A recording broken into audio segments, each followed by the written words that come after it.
Selamat siang buat kita semua, para ibu-ibu yang baik-baik dan yang cantik-cantik. Selamat siang, Bu. Hari ini kita akan mengadakan kegiatan pembiasan dari kelanjutan BIMTEK kita, yaitu BIMTEK Guru Belajar Seri Asesmen Kompetensi Minimum untuk tingkat SD angkatan keempat. Para ibu sekalian, orientasi guru belajar seri asesmen kompetensi minimum ini kita lakukan selama rentang waktu 1 minggu. Jadi setelah kita selesai melakukan kegiatan BIMTEK, kita akan melakukan pembiasan seperti yang kita lakukan sekarang ini.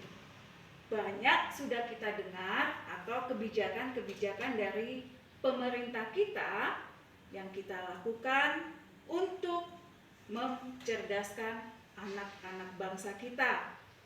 Salah satu kebijakannya adalah penghapusan UN atau ujian nasional yang sekarang kita kenal dengan asesmen kompetensi. Jadi kepada kita semua kita diajak untuk mengerti apa itu asesmen kompetensi. Ternyata asesmen kompetensi ini sangat baik untuk mengarahkan siswa atau untuk mengajarkan siswa lebih berkreatif di dalam pembelajaran. Asesmen kompetensi minimum ini secara umum akan dilaksanakan di tahun 2021 dengan dihapusnya UN dan diganti dengan asesmen kompetensi. Ini bertujuan agar para guru secara khususnya lebih mengenal atau lebih mengklasifikasi kemampuan siswa. Jadi kalau dulunya di ujian nasional itu soal kita dapat dari pusat, kalau sekarang guru atau secara khususnya sekolah di dinas pendidikan masing-masing daerah sudah lebih memajukan atau sudah lebih memuat kemampuan siswa yang ada di daerah-daerah tersebut. Ibu-ibu sekalian, untuk asesmen kompetensi ini kita dapat lihat bahwa ada 3 bagian besar. Yang pertama yaitu asesmen kompetensi minimum atau yang kita kenal dengan istilah AKM. Kemudian yang kedua, survei karakter. Dan yang ketiga, survei lingkungan belajar. Jadi melalui AKM diharapkan kita mampu memetakan sekolah-sekolah dengan kompetensi yang sesuai dengan pendidikan anak-anak kita. Jadi di dalam materi AKM ini kita diajak untuk belajar tentang 2 materi, yaitu literasi atau baca tulis, dan yang kedua literasi numerasi. Baik ibu-ibu sekalian, untuk lebih menguatkan kita tentang pemahaman AKM tersebut, kita dapat melihat atau menonton video dari Bapak Menteri Pendidikan kita, yaitu Bapak Nadiem.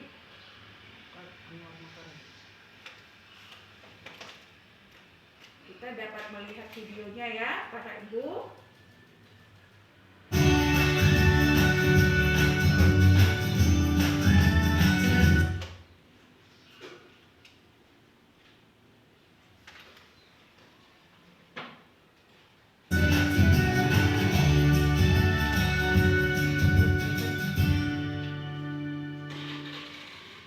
Assalamualaikum warahmatullahi wabarakatuh. Salam sejahtera bagi kita semua. Om Swastiastu, Namo Buddhaya, salam kebajikan. Yang saya hormati Bapak Ibu yang hadir pada acara virtual hari ini. Semoga semua diberikan berkah, keselamatan, dan kesehatan. Peningkatan sistem evaluasi pendidikan adalah bagian dari kebijakan Merdeka Belajar. yang didukung penuh oleh Presiden Jokowi dengan tujuan utama mendorong mutu pembelajaran dan hasil belajar para murid. Untuk itu Kemendikbud mengeluarkan kebijakan asesmen nasional yang dirancang tidak hanya sebagai pengganti ujian nasional dan ujian sekolah berstandar nasional, tetapi sebagai penanda perubahan paradigma tentang evaluasi pendidikan. Perubahan mendasar asesmen nasional adalah tidak lagi mengevaluasi capaian murid secara individu, akan tetapi mengevaluasi dan memetakan sistem pendidikan berupa input, proses, dan hasil. Potret layanan dan kinerja setiap sekolah dari hasil asesmen nasional ini kemudian menjadi cermin untuk kita bersama-sama melakukan refleksi mempercepat perbaikan mutu pendidikan Indonesia. Asesmen nasional terdiri dari 3 bagian, yaitu pertama asesmen kompetensi minimum atau AKM. Kedua yaitu survei karakter, dan yang ketiga adalah survei lingkungan belajar. Asesmen kompetensi minimum atau AKM dirancang untuk mengukur capaian murid dari hasil belajar kognitif yaitu literasi dan numerasi. Kedua aspek kompetensi minimum ini menjadi syarat bagi murid untuk berkontribusi di dalam masyarakat, terlepas dari bidang kerja dan karir yang ingin mereka tekuni di masa depan. Fokus kepada kemampuan literasi dan numerasi tidak kemudian mengecilkan arti penting mata pelajaran, karena justru membantu murid mempelajari bidang ilmu lain, terutama untuk berpikir dan mencerna informasi dalam bentuk tertulis dan dalam bentuk angka atau secara kuantitatif. Jadi kemampuan literasi dan numerasi adalah kemampuan yang akan berdampak kepada semua mata pelajaran yang diajarkan dan dipelajari oleh murid-murid kita. Bagian kedua adalah dari asesmen nasional adalah survei karakter yang dirancang untuk mengukur pencapaian murid dari hasil belajar sosial emosional berupa pilar karakter untuk mencetak profil pelajar Pancasila.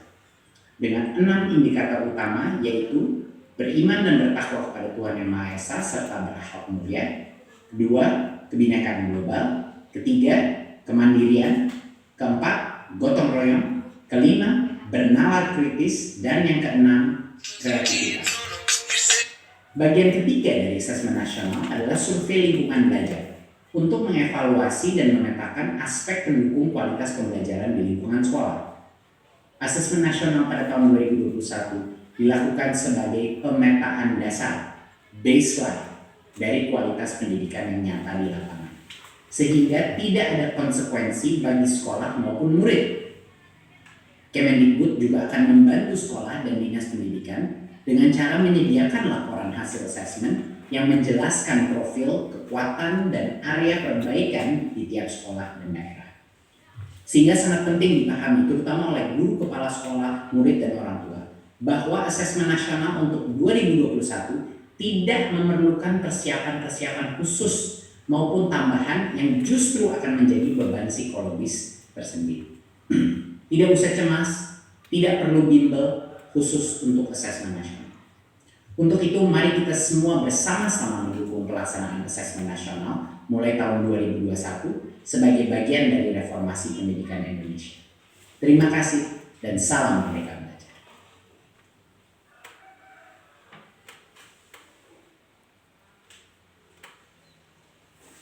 Baik, para ibu sekalian, seperti pesan dari Bapak Menteri Pendidikan, kita tidak perlu cemas lagi. Jadi kepada anak-anak kita arahkan tidak perlu ada kecemasan di dalam mengikuti asesmen kompetensi, tetapi kita tetap mengarahkan anak-anak kita tersebut agar tetap giat dan berlatih dalam kognitif, jangan bermain-main. Mungkin itulah hal yang paling baik yang dapat kita lakukan buat anak. Kita tingkatkan untuk literasi baca tulisnya, kemudian juga kita tingkatkan literasi numerasinya, yang mana dengan peningkatan ini bukan saja membatasi kemampuan siswa itu hanya di bidang kognitif, tetapi kita diajak untuk mengarahkan siswa agar lebih mampu dalam bidang baca tulis, juga mampu menganalisis Jadi siswa itu mampu menganalisis atau menganalisa. Juga siswa mampu memahami konsep. Gitu. Jadi tidak hanya tergantung kepada peraturan-peraturan yang selama ini menjadi ketakutan-ketakutan bagi anak, tetapi anak dapat berkembang sesuai dengan pemahaman konsepnya, pemahaman menganalisanya, dan juga mempunyai kemampuan untuk menganalisis berupa angka ataupun materi dengan pembelajaran dari sekolah dan dari lingkungan tempat tinggalnya. Itulah yang bisa saya sampaikan di latar belakang dan pengenalan mengenai AKM. Selanjutnya untuk materi pengantar program BIMTEK Guru Belajar Seri Asesmen Kompetensi Minimum akan disampaikan oleh Ibu Simanjuntak. Pada tahap kedua,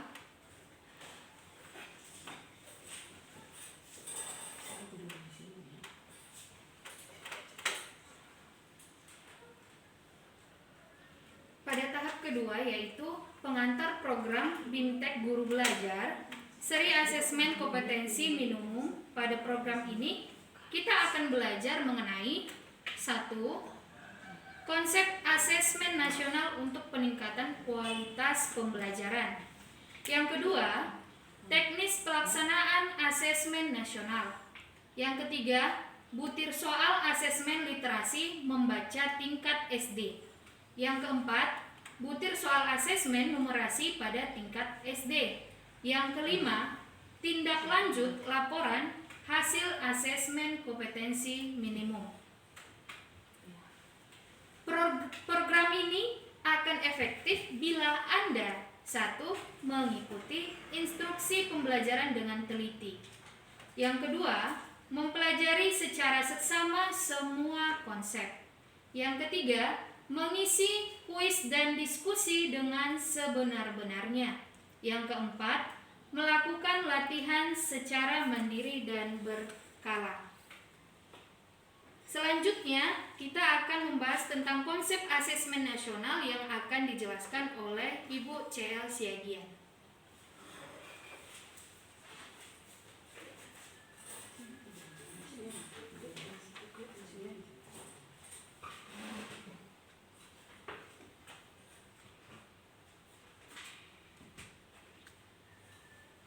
Terima kasih.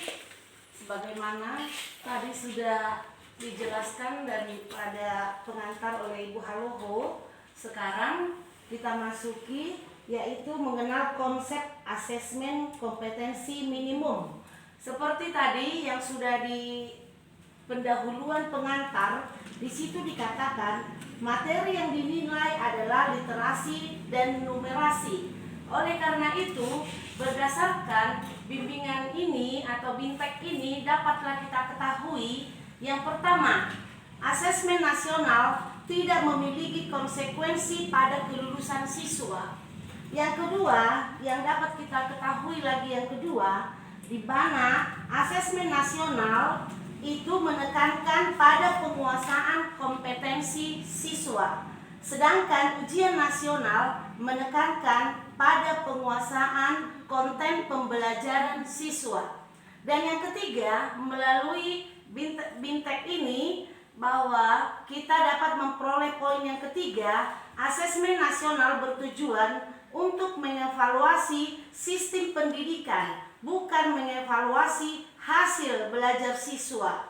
Yang kedua, untuk mengukur kompetensi mendasar yang diperlukan siswa dalam menghadapi persoalan kehidupan. Kira-kira begitulah penjelasan kami daripada mengenal konsep asesmen kompetensi minimum. Terima kasih.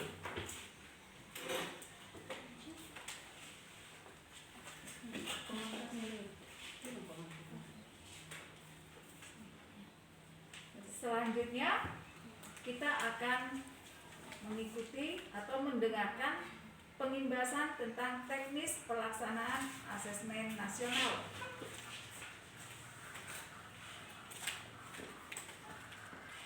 Terima kasih buat kesempatan yang diberikan kepada saya. Baiklah, setelah mempelajari materi pada topik pelaksanaan asesmen nasional berikut ini, beberapa informasi penting yang diperoleh, yaitu asesmen nasional akan diikuti oleh seluruh satuan pendidikan tingkat dasar dan menengah se-Indonesia, yang diikuti oleh sebagian peserta didik kelas 5 untuk di SD, kelas 8, dan kelas 11 yang dipilih secara acak oleh pemerintah, serta program kesetaraan yang dikelola oleh BKBM. Untuk program kesetaraan, asesmen nasional akan diikuti oleh seluruh peserta didik yang berada pada tahap akhir tingkat 2, tingkat 4, dan tingkat 6. Program kesetaraan. Secara teknis, pelaksanaan asesmen nasional dilaksanakan berbasis komputer dan bersifat adaptif, yaitu pertanyaan yang disajikan bergantung pada kemampuan siswa. AKM merupakan bagian dari asesmen nasional yang mencakup asesmen kompetensi mendasar, yaitu literasi membaca, dan asesmen kompetensi numerasi. Bentuk soal asesmen nasional atau AKM terdiri dari pilihan ganda kompleks, menjodohkan, isian singkat, dan uraian. Jadi demikianlah ibu-ibu mengenai teknis pelaksanaan asesmen nasional.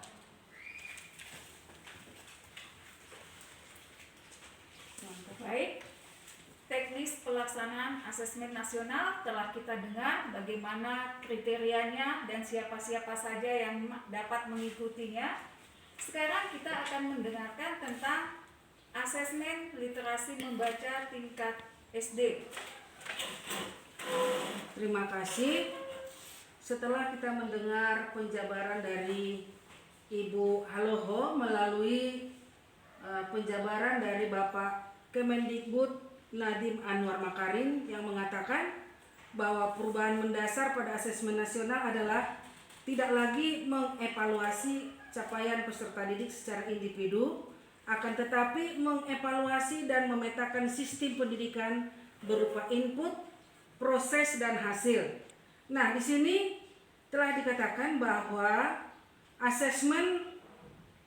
komponen asesmen kompetensi minimum itu terdiri dari 2. Yang pertama adalah literasi membaca, dan yang kedua adalah literasi matematika atau numerasi. Adapun literasi membaca adalah kemampuan untuk memahami, menggunakan, mengevaluasi, merefleksikan berbagai jenis teks untuk menyelesaikan masalah, mengembangkan kapasitas individu sebagai warga Indonesia dan warga dunia agar dapat berkontribusi secara produktif di masyarakat. Literasi matematika atau numerasi adalah merupakan kemampuan berpikir menggunakan konsep, prosedur, fakta, dan alat matematika untuk menyelesaikan masalah sehari-hari pada berbagai jenis konteks yang relevan untuk individu sebagai warga negara Indonesia dan warga dunia. Nah, literasi numerasi adalah pengetahuan dan kecakapan. Untuk apa? Untuk menggunakan berbagai macam angka dan simbol-simbol yang terkait dengan matematika dasar untuk memecahkan masalah praktis di dalam berbagai macam konteks kehidupan sehari-hari. Nah, pada tingkat SD ada 3 level pembelajaran. Pada level pembelajaran pertama, yaitu untuk kelas 1 dan 2, siswa akan menemukan informasi dengan cara mengakses dan mencari informasi dalam teks. Untuk level pembelajaran 2, untuk kelas 3 dan kelas 4. Untuk kelas 3 dan kelas 4, di sini dikatakan siswa juga akan belajar sesuai tingkat kognitif pada literasi membaca.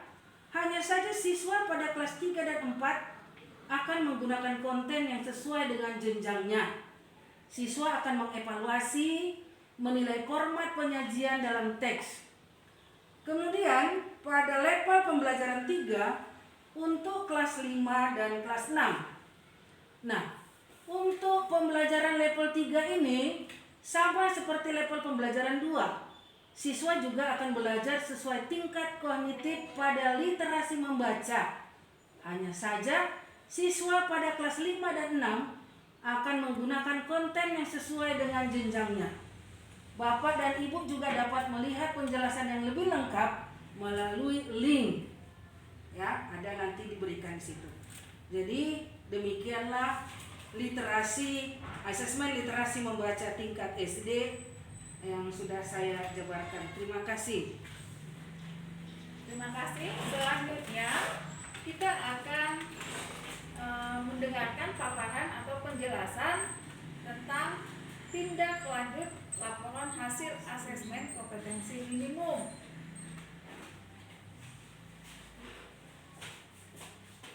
Baik. Terima kasih atas kesempatan yang telah diberikan. Saya akan melanjutkan tentang tindak lanjut kompetensi minimum. Oke. Kompetensi tindak lanjut minimum seperti yang sudah dijelaskan tadi pengantar, bahwasanya ada dua aspek dalam asesmen kompetensi yang dinilai, yaitu literasi dan literasi numerasi. Oke. Tindak lanjutnya ada 4 kategori yang akan dibahas di tindak lanjut laporan hasil asesmen kompetensi minimum. Yang pertama yaitu kategorinya adalah literasi. Ada 2 tadi ya Bu aspeknya, yaitu pertama literasi dan numerasi. Nah, di literasi kelompoknya itu ada 4 bagan. Yang pertama perlu intervensi khusus, yang kedua dasar, yang ketiga cakap, yang keempat mahir. Nah, dalam bagan-bagan tersebut masing-masing mempunyai tingkat kompetensinya.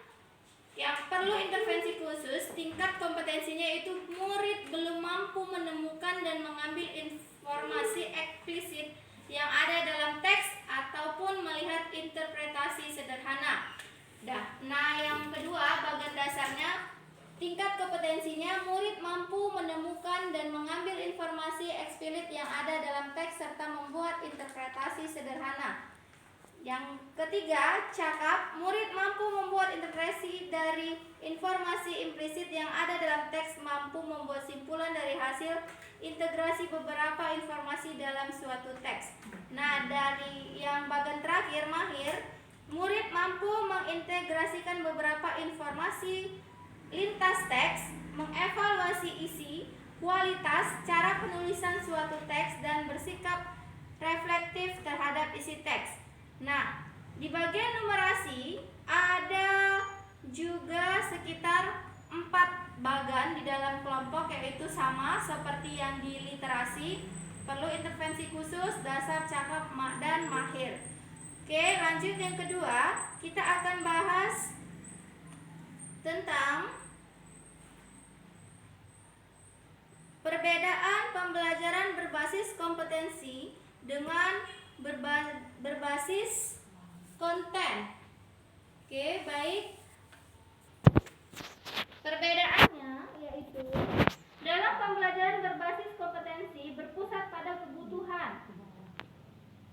Yang kedua, belajar untuk pemahaman konsep dan keterampilan. Yang ketiga, menunjukkan kinerja dengan menerapkan konsep. Yang keempat, pembelajaran terkait dengan konteks kehidupan nyata siswa.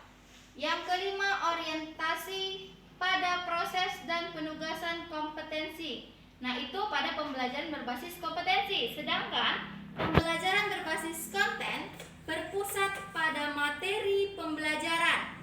Yang kedua, belajar untuk cakupan materi. Yang ketiga, menjawab serangkaian pertanyaan tes berdasarkan topik. Dan yang keempat, orientasi pada nilai akhir. Itu adalah perbedaan dari pembelajaran berbasis kompetensi dan pembelajaran berbasis konten.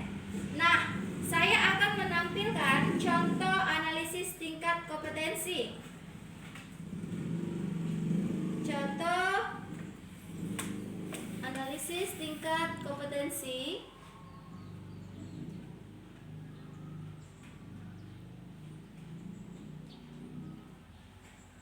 Oke, saya Pak Ibu.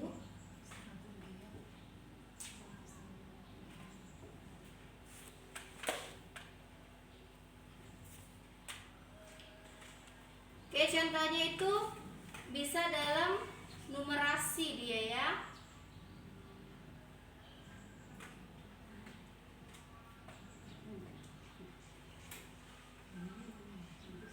Ini ada contoh strategi pembelajaran. Contoh strategi pembelajaran pada pembelajaran berbasis kompetensi pada mata pelajaran. Di sini contohnya ada pada bereksposi dengan koordinat Kartesius. Bapak Ibu bisa lihat. Oke, setelah itu literasi tidak terbatas pada keterampilan membaca dan menulis, yang cakupannya memberikan batasan pada pembelajaran bahasa saja. Oke.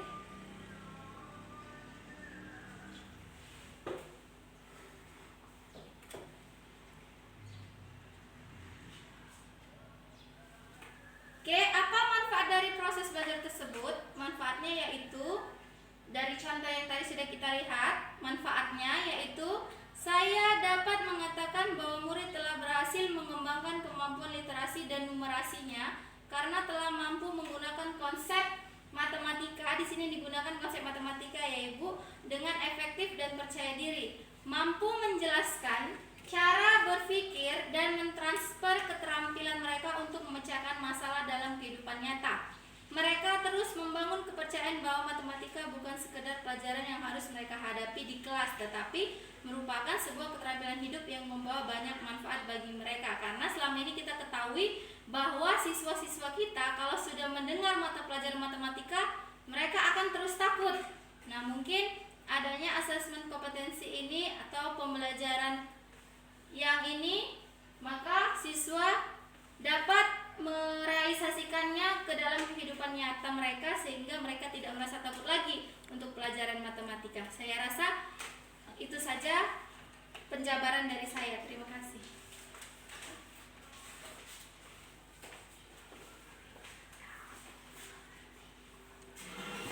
Terima kasih buat kita semua. Kita tadi telah mendengarkan penjelasan beberapa materi dari BIMTEK kita di angkatan keempat, dan kita mengadakan pengimbasan. Jadi para ibu sekalian, pengimbasan yang kita lakukan bukan hanya dari kelompok kita saja, boleh kita imbaskan juga kepada teman-teman guru yang lain, juga kita imbaskan kepada anak-anak kita. Walaupun saat ini kita mengadakan pembelajaran daring, kita tetap tekankan kepada anak-anak kita untuk tetap semangat belajar, dan tetap kita ingatkan kepada anak-anak kita bahwa dengan kemampuan belajar meningkatkan literasi dan numerasinya, ini juga akan belajar untuk mempercayai dirinya sendiri dengan kemampuan yang ada pada dirinya, sehingga anak-anak kita tersebut akan mampu membuat hal yang terbaik untuk pengembangan kognitifnya, juga mampu di hari depan menjadi pemimpin-pemimpin bangsa yang cemerlang. Karena apa? Kita sebagai guru harus mampu mengimbaskan apa yang sudah kita peroleh dari BIMTEK kita. Jadi kepada ibu-ibu sekalian, kita telah melakukan BIMTEK di angkatan keempat. Kita berharap selanjutnya kita harus mengikuti juga BIMTEK di angkatan kelima, dan kita akan melakukan pengimbasan bagi teman-teman sejawat kita. Semoga apa yang kita lakukan hari ini mempunyai makna yang sangat baik bagi kita, agar kita dapat mengimbaskannya kepada teman-teman sejawat kita. Sekian dan terima kasih. Salam sehat selalu.